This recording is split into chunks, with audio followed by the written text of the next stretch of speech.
The thinking microscope idea was that what if instead of having humans think of a hypothesis and set up the experiment, conduct the experiment, and analyze it, what if we have a machine do it? What if we have artificial intelligence do it?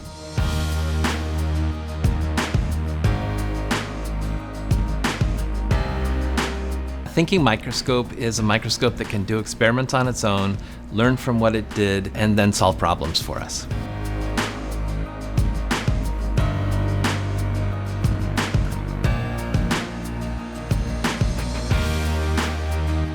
So we're able to learn how cells actually change over time and respond to manipulations in a way that's been really powerful in helping us understand the physiology of the cell.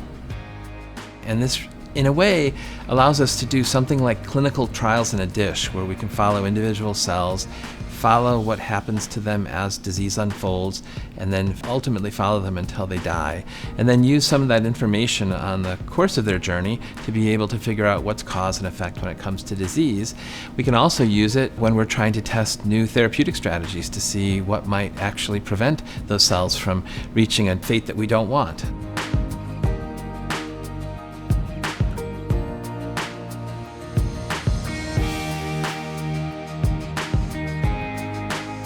Using artificial intelligence, we can look outside of human imagination for what experiments we might want to run. The big engineering challenge we're working on right now is to introduce something called reinforcement learning. It's a form of artificial intelligence, and that's where the microscope actually learns from the results it's getting and designs new experiments. And we think when we finish doing that, we can basically ask the microscope to figure out what does it take to make a sick cell healthy, and then it can find it for us, and much more rapidly than we could ever do.